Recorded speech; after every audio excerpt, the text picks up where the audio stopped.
A woman is better equipped to influence society if she has an educated mind. The quality of her influence is enhanced through a liberal arts education. Liberal, as used here, means liberating. It frees her mind from prejudice and narrow views. It allows her to explore, to take into herself the heritages of history, and to use these as, symbolically, a deep well from which she draws sustenance for her daily decisions. What? What? What? Guys, we go to Agnes Scott and we don't even know what she's talking about. Shannon, aren't we supposed to be filming to explain what a liberal arts education is? I think that is our assignment. Maybe we should go talk to someone and try and get this figured out. I think that's a great idea. Let's go.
The question that was posed is, how do I think about a liberal arts education, or how would I define a liberal arts education? Let's see where I would start. A liberal arts education means not being limited, and it allows you to take a lot of courses in different subject areas. So later on when you're choosing your career, you have a lot of different options and you can be very flexible. I think what I'd like to do is introduce a distinction that sometimes people draw between liberal education and a liberal arts education. Liberal education it's very closely linked to this idea of liberation. The idea is that those who have a liberal education are able to approach both their personal lives and, even in a very important way, their civic lives, their lives as citizens, with a kind of critical sense of around authority, around how they ought to govern themselves, either individually and collectively. So there's a sense in which a liberal education is a very important form of education for citizenship and for leadership. Liberal education, the way that I think about it, is an education that is designed to equip people to make informed choices about their own lives. I think that what we offered Agnes Scott is more of a liberal education. It prepares you not just for college, but also for life after college. Liberal arts education, it has to do with the kinds of things that someone studies, the curriculum. I think a liberal arts education is a broad education, and it's not so focused on a specific career path, but really trying to develop a general understanding of a variety of areas that have been important to education for a long time. The fine arts, the humanities, the social sciences, and the natural sciences. From the humanities to the social sciences to the sciences and the arts. Then really focusing in on an area of strong interest where you can dive deeper. A liberal arts education allows a student to study not only what she's good at, but what she really feels a passion for. My definition of a liberal arts education is all based on experience. Liberal arts is all about experiencing different things that you weren't planning on experiencing and then having that change the direction of your life. I think that one of the things that's really valuable about a liberal arts education is learning how to think critically. Being able to take the kinds of skills that you learn in the liberal arts environment and apply them after, certainly years after the college experience. I think it's a really expansive way of learning, and I think it's a way of lifelong learning. A liberal arts education is a wonderful experience that exposes students to a variety of courses and experiences to help them think deeply, live honorably, and engage in the social and intellectual challenges of our time. Liberal learning is Agnes Scott. Okay, now that we've got that down, we can move on to discussing how to get your liberal arts education here at Agnes Scott. We'll discuss specific and distributional standards, course selection, meeting with your advisor, as well as how a liberal arts education affects your life after college. Let's get started. First, we'll discuss the general standards for graduation. You'll need 128 credit hours, plus 2 non-credit physical education courses to get your degree. A credit hour is a unit of measure of the effort exerted and the knowledge gained in the completion of a course. Most classes at Agnes Scott are worth 4 credit hours. Therefore, to receive the 128 credit hours required for graduation, the majority of students take 4 classes each semester over the 4 years that we're here. Of those classes, there are some specific requirements. One is the completion of a first-year seminar, or FYS. FYS classes are innovative courses offered in a variety of compelling, often interdisciplinary subjects. Regardless of what seminar you take, the emphasis of the course will be on learning how to think critically about information and how to present those thoughts in an effective and persuasive manner.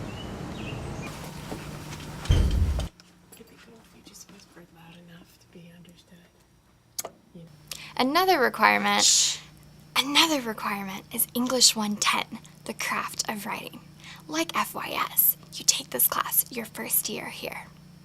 This class is small and discussion-based, and it focuses on developing college-level reading, analysis, and research. There's an emphasis on the thesis-driven essay and the research paper.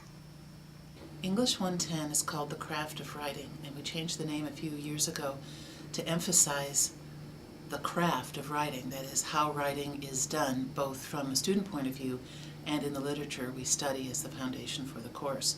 English 110 is the foundational writing course for the college, and students who take it will learn the basics of the genres of college writing, the research paper, the analytical paper, the review, all kinds of, sometimes creative works are done in English 110. And the idea is that in this course, you get to walk yourself through the various steps of putting together a paper. I'm in the process of putting together my syllabus for this fall right now, and I'm looking over what I'm making as my requirements. The forms of writing that I am emphasizing will be the personal essay, the close reading where you do a close analysis of the literary text, argumentation, certainly research paper. One of the requirements of the course is that you do a research paper and become familiarized and even to master the process of doing academic research. We offer all different kinds of support for students taking the course. All 110 instructors meet with their students on a regular basis. We want you to come to our office. We don't want to not see you. We want to see you there. We want to talk about your writing. We want to hear what you have to say. We want to help you figure out what kind of paper will work for you, what kind of main idea is going to produce the results that you want. There's also the wonderful help of the Center for Writing and Speaking, which is a peer tutoring organization on campus. Students just like you, students from every class level, students from all majors who are trained to work with their peers on writing and speaking assignments. So you can come to the Writing Center, for example, and bring your assignment, and the tutor will help you figure out how to approach it. Same thing for oral assignments. The Speaking Center tutors will help you put together an informal presentation, a formal presentation, a speech.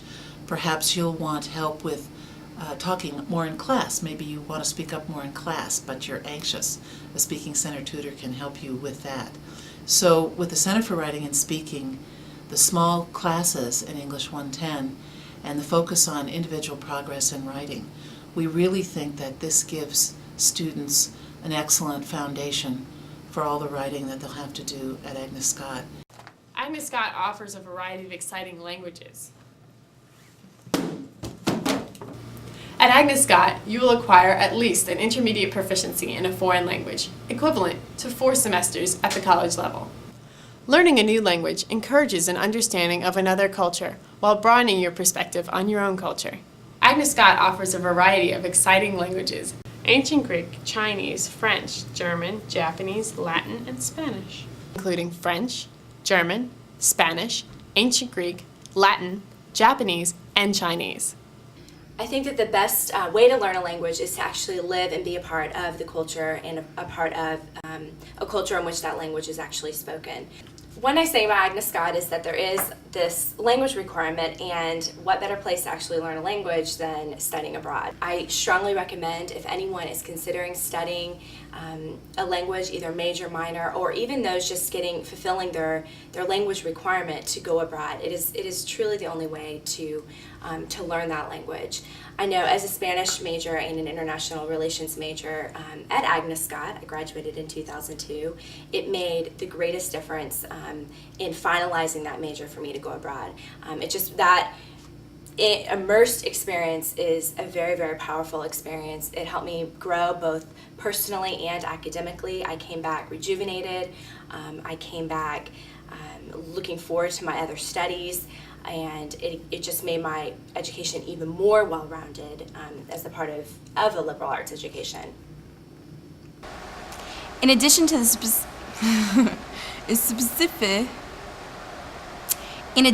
specific courses we just mentioned, Agnes Scott also requires that we fulfill distributional standards. Distributionals introduce us to the ways of thinking and the subject matter of broad areas of human inquiry. This knowledge will continue to serve us throughout our lives. The different distributional categories include the humanities and the fine arts, natural science and mathematics, social science, and the social and cultural depth standard. Let's explore these further. The study of humanities is the study of the human condition.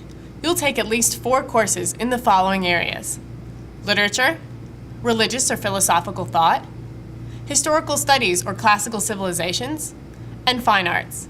The fine arts includes creative writing, studio art, art history, music, and theater. Natural sciences and mathematics explore the world around us.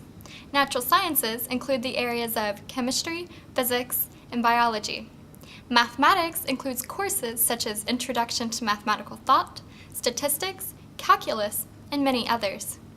To satisfy this distributional standard, you will need to take 2 science courses, one with a lab and one without, as well as 1 math course. I'm trying to fix my hair. Social science is the study of human society and social relationships. Of the following fields, you'll need to take at least 1 course: psychology, economics, political science, anthropology, or sociology. The Social and Cultural Analysis Standard is a unique opportunity for us to learn about different cultures by examining the power structures in societies the world over. There are many courses that satisfy this standard. Some include Introduction to Women's Studies, African American Culture and Social Institutions, and Women in Latin America. Now that you're familiar with some of what you'll be learning here at Agnes Scott, you're ready to start thinking about course selection. Agnes Scott values each of us as individuals, and we are therefore each assigned a faculty advisor to meet with us one-on-one and to help us start planning our college careers. Advisors are a huge help in crafting your schedule. Soon you'll be meeting with your advisor to review the courses you're interested in taking. Before you meet with your advisor, however, there are a few things you need to do. First, you should acquaint yourself with the current course schedule available on Ask Agnes. Then you should select the classes you're interested in taking. Be sure to select more classes than you anticipate taking to allow some flexibility within your schedule. This is important because as first years, you'll register after upperclasswomen, so you may find that some of the classes you wish to take have already been waitlisted. If this is the case, you'll be prepared because you'll already have replacement courses selected. The way that I think about the role of an academic advisor, especially in a liberal arts institution where we're trying to educate people to be liberally educated, has to do with encouraging the student to drive their own bus, if you will, to be the one who makes their own academic decisions. And so what I would really encourage and invite, what I do invite students to do, is to come to academic advising sessions very well prepared in terms of the logistical things, having read the bulletin and looked at the course schedule and know the degree requirements and those kinds of things. Those are fairly mechanical. Sometimes students need my help with deciphering some of the rules, but that's pretty much something someone could do on their own, or you can do using the technology that we have. So to me, the best advice I can give to a student is to try to use your advisor not for those roles, not for those tasks, because you can either do those yourself or you can use the computer to do those. But what, at least potentially, the advisor can bring to the table is conversation, is the ability to engage with you in conversation about who you want to be. Why are you here? What are you interested in?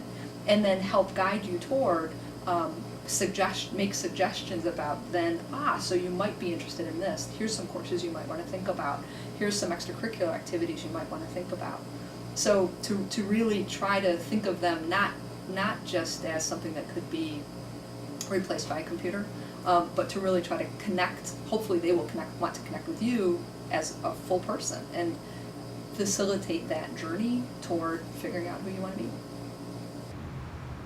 So we've covered a lot of ground today.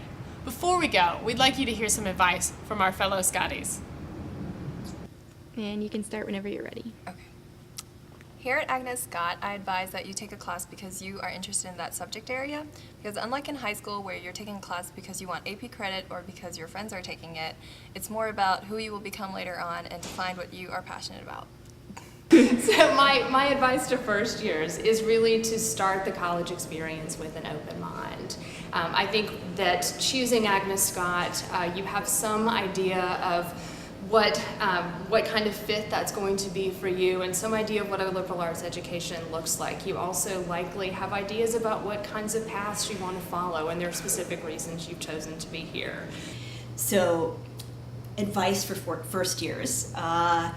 And in particular, I guess, intellectual or academic advice. What I would say the most important advice is to enjoy the journey. This is an incredible opportunity to come to a place where you get to work with extraordinary faculty who really care about you, care about your growth as an intellectual, as a scholar, as someone who I hope over the next 4 years will really find your voice in a way that you perhaps can't even conceive of right now, in ways that perhaps will take you in surprising directions. So the advice I would leave for first years would be to echo Dean Hudson's advice of getting involved, but to get involved at some level of depth rather than just trying to do everything. Find some things that you really like and get involved at a through your 4 years, maybe at a deeper level of responsibility where you gain some leadership skills. My advice for first years would be to get involved with different clubs and organizations on campus. That way it makes you manage your time, it makes you keep commitments that you set, and it also makes you feel like you're here to do something else besides go to class and get grades. Get a good foundation on your academics in the first year, and then the rest of the years you can use to really pursue some experiential learning. Study what you're interested in, even if it's not something you're good at. I'd encourage you to think of all of your experience here at Agnes Scott as part of your liberal arts education, and including your time in the residence halls, where it's a great chance to get to know other people, especially focus on people who are different from you, and try and get to know some people who have a different background than yours, who have different opinions, different ideas, and in a respectful and civil way, try and understand why, and foster that kind of dialogue. What I would recommend is to be willing to go beyond your comfort zone, to know that it's going to be tough and challenging, and that's great, because some of the things that we most enjoy and relish and that enrich our lives are the things that take some hard work along the way. And not to feel boxed in, not to feel like, oh gosh, I have to decide what I need to major in right now. Certainly not to feel boxed in by the requirements. Oh my gosh, I have to check off these various things, but to see that as almost a kind of a pathway or guidepost to make sure that you're getting a broad enough range of courses. To be willing to follow your passions, because what I find when I talk to Agnes Scott alumni is that so often what has turned out to be their life's passion was something that they, may have even been an afterthought, that fourth course that they took that opened their eyes and opened their world in really exciting ways. So I really urge people to be willing to be adventurous and to take pleasure in this new journey. The other thing I would say is to take care of yourself physically, emotionally, spiritually, in a balanced way. Move your body, get exercise, get some rest, because if you don't do those things, if you don't stay in balance, if you don't watch your mental health, you're not going to be able to really complete your education. And one of the things that I would advise is to really come in and apply the kind of passion that likely brought you here, not just to areas that might be comfortable to you, but really stretch yourself to learn in areas and in ways that you might not have experienced before. Because in my experience, Agnes Scott is a really great place to do that. I think you'll find a lot of support here, not just to develop interests that you already have, but in this case to allow others to evolve while you're here. The end. Really excited that you're here. Please don't hesitate to go by Academic Advising on First Floor Buttrick to ask any questions that this video didn't cover. The Office of Academic Advising provides a number of academic services to inform students and faculty about the policies, procedures, and curricular opportunities that are available to them. We have an open door policy, and we invite and hope that all of you will come by and introduce yourselves, sit down, chat. We have candy. You can also ask questions, email us, call us. We hope that this is a wonderful opportunity for you, and we look forward to seeing you at the many informational workshops and advising fairs that we will sponsor throughout the year.